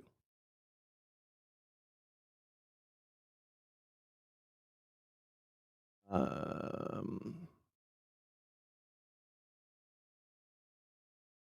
okay. Somehow erased all of my selectable chats. 11 Pro Max trade-in at Best Buy is $600. Why buy the S21 Ultra? No, because you want one. If you start asking why questions, there's never really any good answer. This isn't like life insurance or anything like that. You know, if you have a phone already, why buy a new phone? There's no, don't do it, right?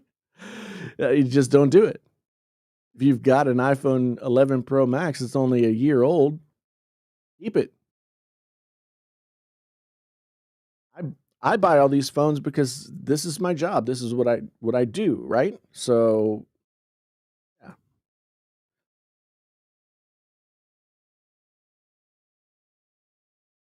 says you need to listen to lossless for months. Spotify, I thought is poor. No, man. I mean,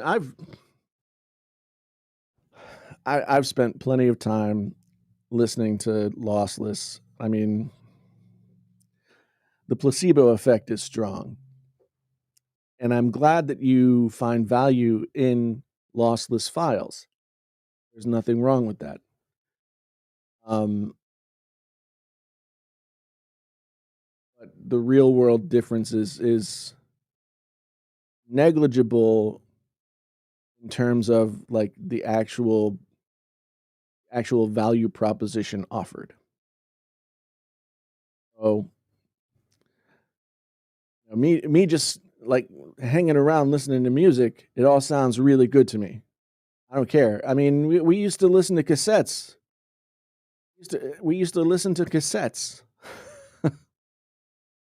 It doesn't matter. It really doesn't matter.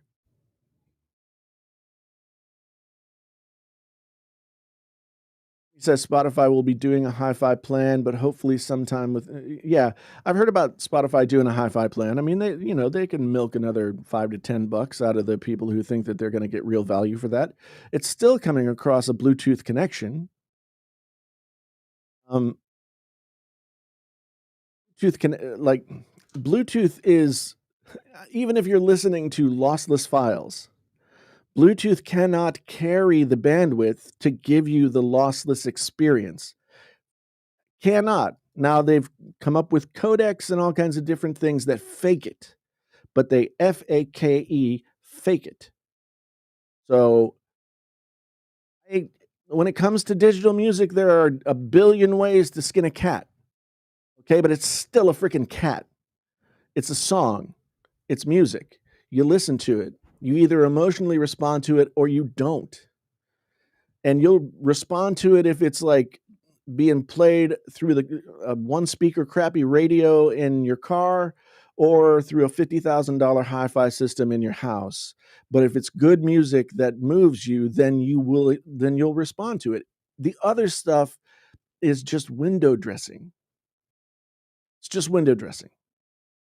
And just like with Apple, if you enjoy that window dressing, if you enjoy having that stuff that available to you so that you can, cork sniff your way across the world, then fine. But it at the end of the day, it's the music that matters, and the music will translate no matter what you're listening through, you know? I listen to songs just listening through my phone and still think, "Man, that's a fucking great song." So, let's be honest and real about what listening to music is really all about. It's not about ones and zeros.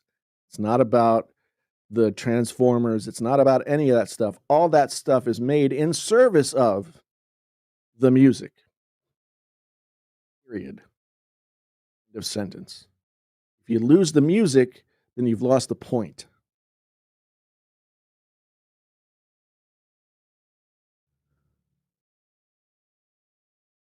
Yeah. Justin says, Jason, perhaps I shouldn't chat when a carrier ticked me off. I complain about upgrading. I'm 1 year past my upgrade cycle. My only reason for upgrading is a shiny new object as a reward. Yeah. And there's nothing wrong with that. Nothing wrong with that. Um, I guess it's just too bad for you that your shiny new object has to be an iPhone. uh,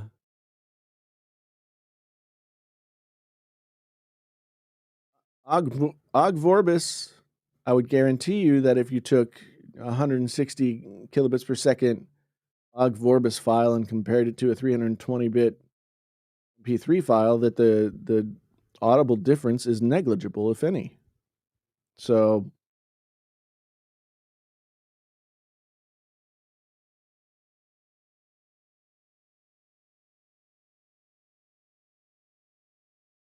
it's like trying to tell me that watching a 4K HDR on YouTube is going to be as good as 4K HDR directly off the camera that's shot in 444.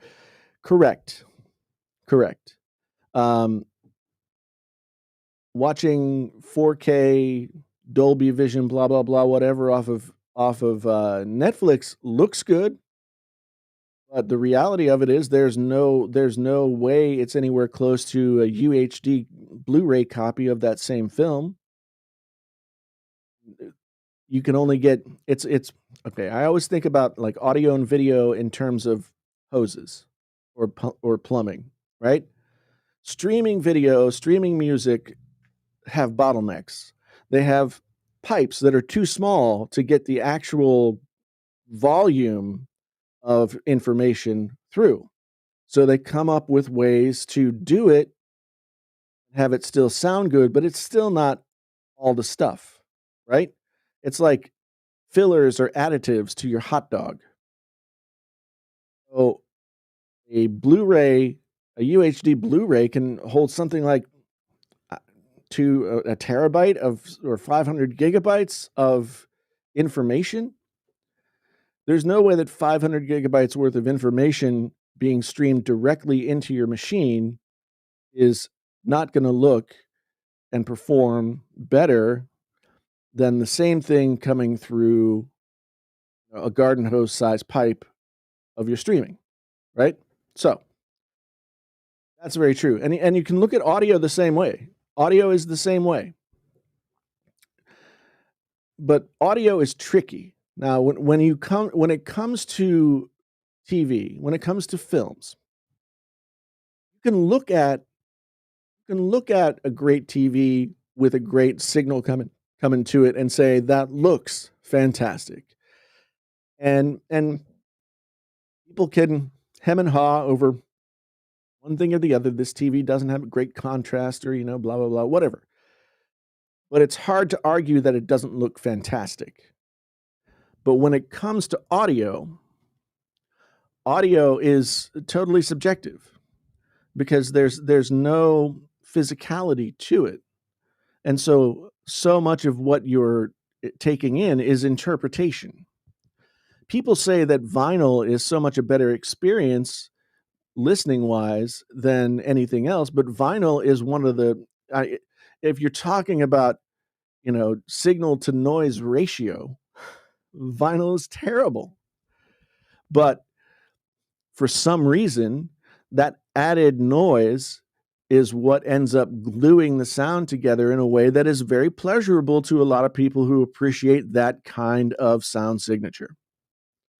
Some people really prefer like a very crisp, clean digital signal. And so,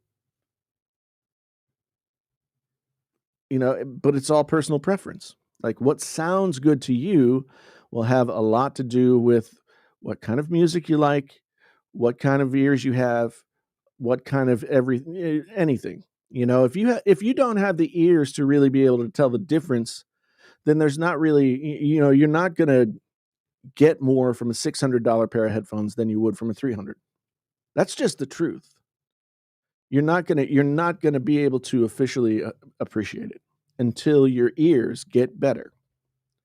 Those headphones might help your ears get better, but, you know, it's not a it's not a it's not a real comparable experience from one person to the next. Um,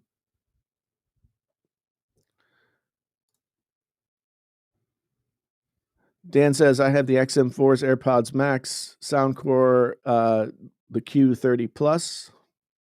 XM4's $300, marginally better than the Soundcores at 80 to $100." Yeah, um, I I I will agree with that on a very baseline level. Um, I like the Q30s. I like the XM4s. I would say that the overall experience of using the XM4s, the sort of attention to detail, the comfort level, et cetera, is what sets them apart from their, 30%, or I guess like 70% less priced brethren in the Soundcores. They're just nicer headphones, and sometimes that's what people pay for. So it's not really it's not. I mean, it's just a thing, you know. Um, haven't heard anything about the most recent, the 2021 LGs, but yeah, I'm fine with my C9 at this point. Trouble with vinyl is it's expensive. You know why it's expensive? Because it's rare. If the demand for vinyl were higher, then the prices would be lower. But vinyl is rare, and the people who listen to it are not plentiful. But if that's what you're into, you pay the price. If you're but see, then you're a collector as much as you're a listener, right? Somebody who enjoys music listens to music and they don't care what they're listening to and what the source is and what it's being played through. They just enjoy listening to music, they're hearing it. Collectors, aficionados, whatever you want to call them, they're there not just for the music, but for the gear, but for the media, but for all of the other trappings that go along with the music. So it's not only about the music. It's fine, but so much of that stuff is not done in service of the music. It's done in service to the listener, the person who's paying for it. The music feels better to them because they invested in it.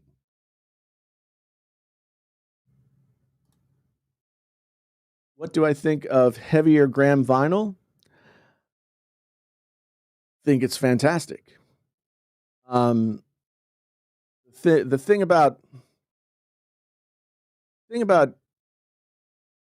180-gram vinyl, to really appreciate what 180-gram vinyl does for you, you have to listen to the same record on a crappy pressing from the '80s, and then you'll understand because it's like the width and the depth are just more expensive, and it's better to hear the difference than see the difference.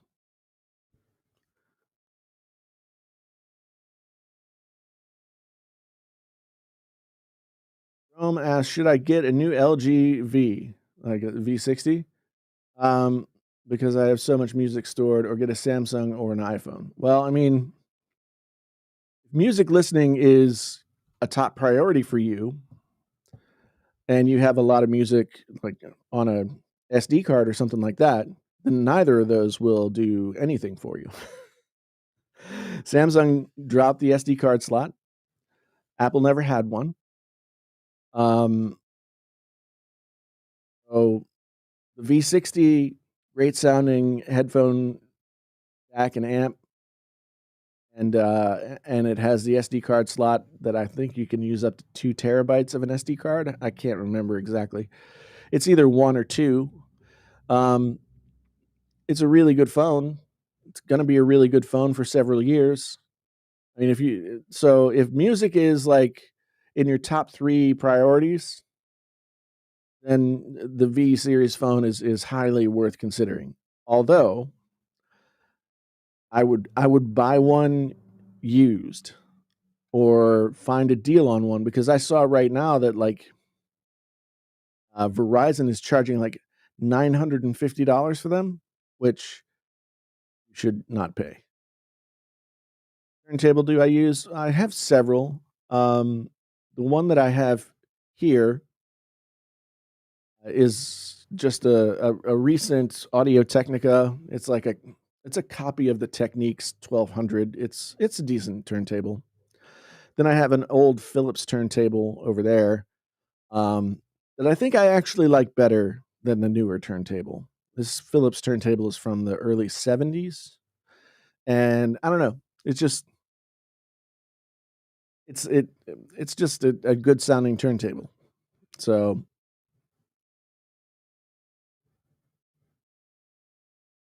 Preston says, example, my parents told me they wanted new headphones. They were blown away by the AirPods Max and the XM4s, but when I told them the price, they were completely turned away. Yeah,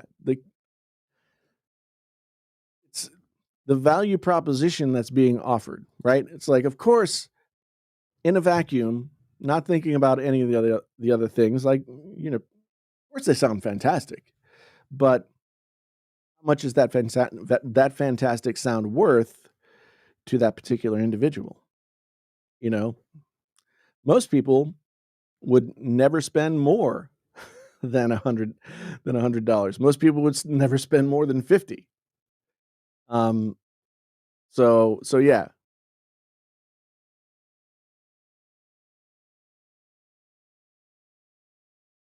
Says I sold records when I was a kid. CDs when CDs first came out, the record companies sold pressing factories and built CD plants. The first US one was in Indiana. It's all about scale for cost of records. Yeah. Yeah, I mean, once CDs took over as the meta medium, then record companies divested themselves of the vinyl, and they made when they still pressed vinyl, they pressed cheaper vinyl. So, and in mid '80s on, anything that was coming out on vinyl until you got to like this most recent millennial um, resurgence, I guess, whatever you want to call it. Uh, they uh, they just weren't very good.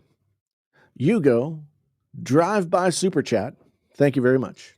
Thank you very much, my friend. Um, $60 for the Q30, 60 pounds for the Q30s. It's a good deal. It's a good deal. It's I mean, well, they're $80 normally here in the US. So yeah, that's a good deal. And they are a really good headphone. They are a really good headphone. And I would argue that if you're buying a set of noise canceling headphones to go out and about and do your thing during the day, whatever. I mean, if people leave their houses ever again, then the Q30s are a great choice because you don't care as much if they get messed up, you know, which they will. They'll get sweat in them, they'll get dirty, they'll, whatever. That's just the way it is when you're wearing headphones outside and doing your thing, right? Um, but if you're getting noise canceling headphones to like hang around the house and lay in bed and enjoy the silence or whatever, then the AirPods Max, then the Sonys, the Bose, whatever floats your boat, they're all um gonna sound really good. Wow, 1,000,000 Great British pounds. That's crazy. Really appreciate that. Live. Oh boy. Um,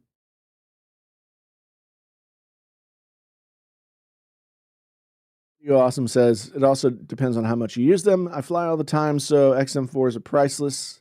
Make no sense for someone to get them if they rarely use them. I used to have $50 Best Buy and yeah."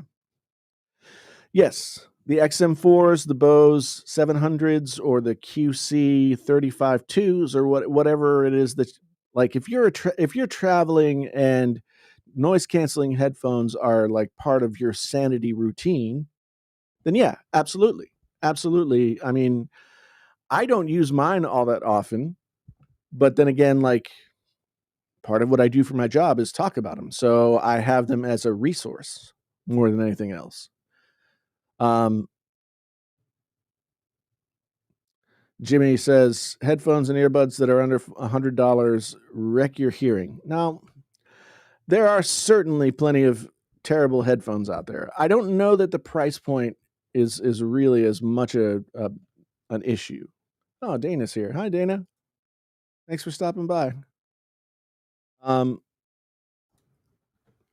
so yeah, I don't know it's really so much the price point, but I can also tell you this: using any headphones, any headphones whatsoever, for any amount of time, for any like over the course of your life, is going to mess up your hearing. Um, yeah, I mean, once again, you have to make a choice. Do you want to enjoy using headphones and listening to your music that way, or do you want to be able to hear really well when you're old? You won't be able to hear really well when you're old anyway. So I don't know. Enjoy your life. These machines were made for use. There, so I would recommend just going ahead and using them. Uh, but yeah, I mean, I've got good headphones here on my head. Auto makes really great headphones for under $100 that are open backed, and I don't think they wreck your hearing. Um, but any apparatus that is like driving sound into your ear holes is gonna mess up your hearing. Period. That's just how it is. Um,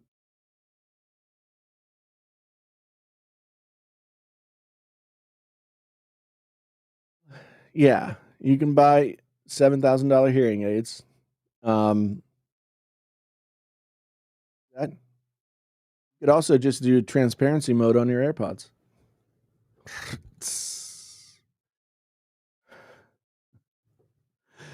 Um,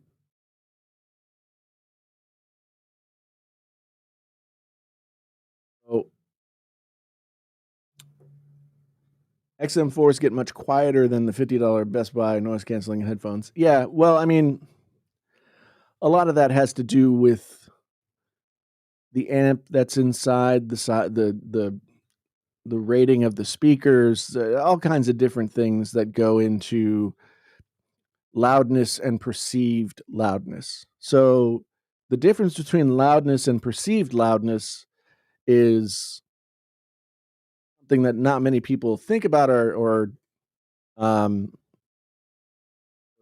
so a cheaper speaker, whether it's a headphone or not, is going to have cheaper components that require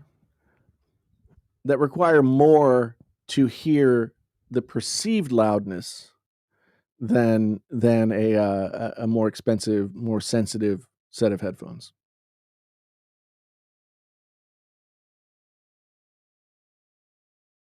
Oh, Jimmy says, "You're trying to sell ruining your hearing, which isn't good. You don't want someone to repeat something 3 or 4 or 5 times." What'd you say? I can't hear my wife at all. I have great hearing.